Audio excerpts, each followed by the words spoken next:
mentally handicapped, you can't become a psychiatrist. But in every instance, there is a place somebody can fit. If the mentally and physically handicapped can make money greeting at Walmart, if Walmart, the greatest employer of the handicapped, both mentally and physically, can find a place for you, then why are you on the dole? If there are jobs you're capable of doing, why do we make it okay for people to collect money? And it's the Democrats and people like them, because people, and part of it is our fault, because conservatives and libertarians, constitutionalists, anarchists, minarchists, whatever, that whole spectrum, the whole non-Democrat spectrum, they don't make the point enough. They don't bother to say no. You will not. You absolutely will not be allowed to sit on your butt and do nothing and live out and about. You will not be able to feed yourself if you don't do something. It's not okay.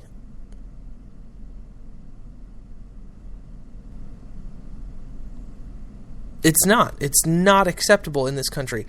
And until we've got people brave enough to stand up and say, you're not going to take advantage of the system anymore. You're not going to buy votes with other people's money anymore. That's not happening. Until conservatives and libertarians can stand up together and call out government for these programs that are, they're non-touch, they're sensitive. No politician can survive and do something about it. Until we demand that things be done, this status quo of more and more people being on the government dole is going to continue. Now, let me tell you a little story. I had a professor in college who is paralyzed. He has problems with his hands and he can't walk. He's in a power chair, and he may listen to this, he may not. He's aware of it, but he's a high school dropout who got injured working at a construction site. His name is Dr. Payne. He is at Stephen F. Austin. He's a political science professor, and he's a libertarian. A disabled libertarian. I know a lot of people are thinking, what? No, he's a disabled libertarian. I'll never forget, we were talking about milk production one time, and somebody said, well, who will keep the bleach and the plaster out of the milk? And he said, I'll buy my own freaking cow and milk it. And to hear a disabled person say, I'll do my own work, is just the greatest thing in our society, because you don't hear that these days. Most disabled people are like, oh, well, I can't manage to do anything. And that's not to insult the people who aren't like that, but there's 11 million people collecting government funds, and that is them saying it. If you're on the dole from the government, you are admitting, I'm not capable of supporting myself.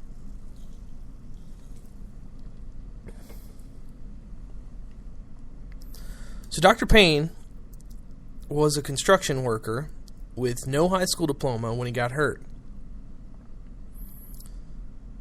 After he got hurt, I believe he jumped into something and broke his back. Basically, broke his neck, I think. And he went back to school, got his GED, got his master's, got his PhD in political science from a pretty good school. So anyone who complains about, physical injuries, whiplash, or any of this other nonsense that results in people being disabled, look, there are people who have done this. This is not some miracle American story. It's just a matter of doing work. I mean, if you're already on the government dole, take out a loan and go to school. You might as well. It's either that or be impoverished your whole life. Now, you could either sit around and complain about how horrible your life is because you're disabled now and can't do anything and you're just going to live forever in poverty. Or you could be like Dr. Payne, get it together, go to college and get a degree. Or better yet, you could get a job that doesn't involve a college degree. There are still those jobs. They still exist. You can still manage an office. You could still do police dispatch. There are lots of jobs that don't involve legs.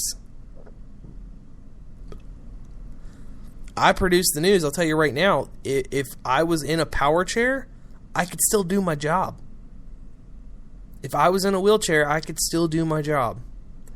I would just wheel up to the desk and type away. And if I couldn't type, guess what? There is a way around that. They've got software that is voice to text. You can just talk into a microphone and it will type it all out for you.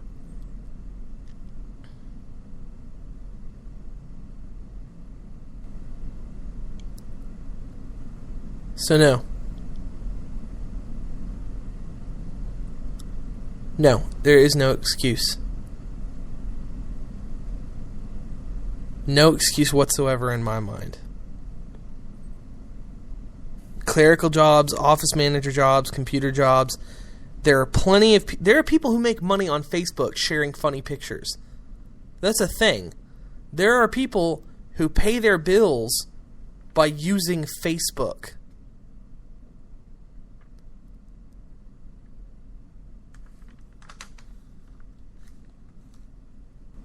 Using Facebook.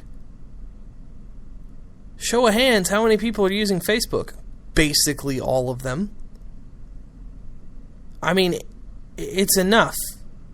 And enough of them are disabled that it shows if you can use Facebook, you can do this job.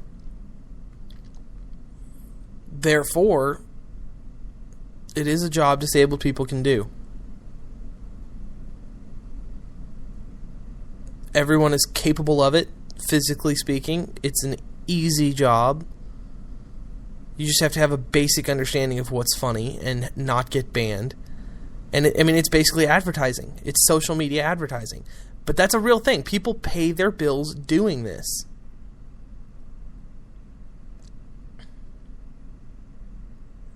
So if you can use Facebook, you have no excuse. There are actual jobs where you use Facebook and Twitter.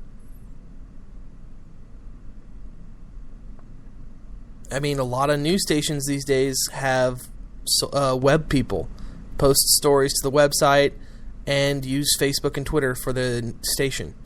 Businesses do too. They have a social media outreach person. I mean, these are real things. They're jobs that people could do.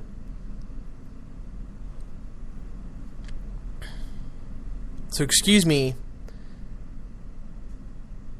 if I've broached the eggshell topic of disabilities, but I just don't think there's any excuse not to work. I mean, people in America are being taught that the right to live is now extending into the maintenance of that life. It's no longer just the guarantee that someone cannot take your life by force.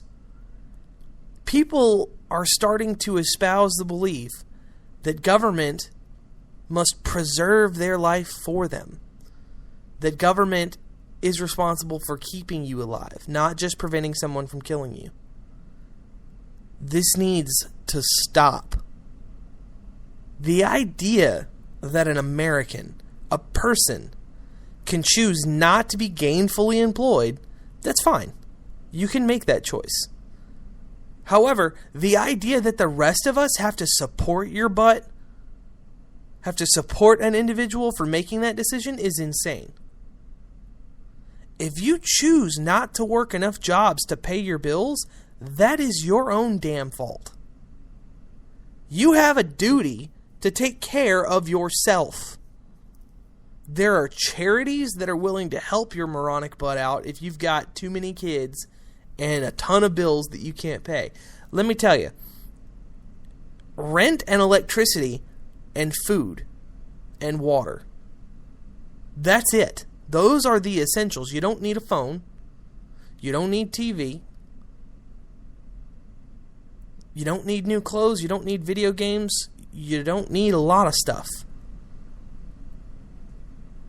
Do you know how much a person can eat off of eating just sandwiches? Under $100. Under $100.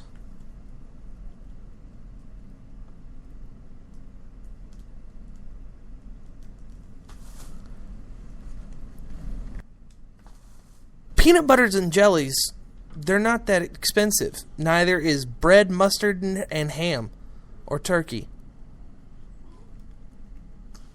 They are not expensive. There is no excuse in this world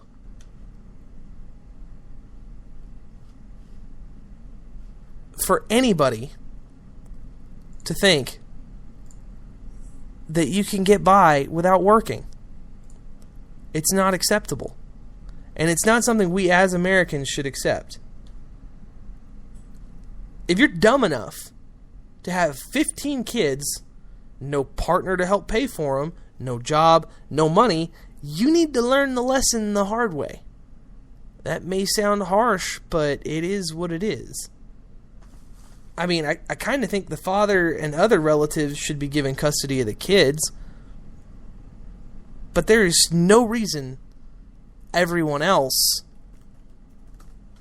should pay for you to live as stupidly as you are. I mean, there are many people who would argue that that person should be spayed or neutered, but so to speak, of course. I'm not speaking literally. But a lot of people make that argument. A lot of people make that argument. A lot of people are wrong.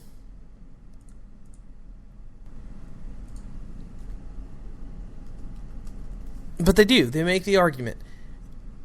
And I'm not making that argument. I don't believe that government has the right to take from you your ability to reproduce, obviously. I do think they should take your kids if you're a moron. Or I should say that your family should take your kids. But I tell you, people would not have 15 kids without money if there wasn't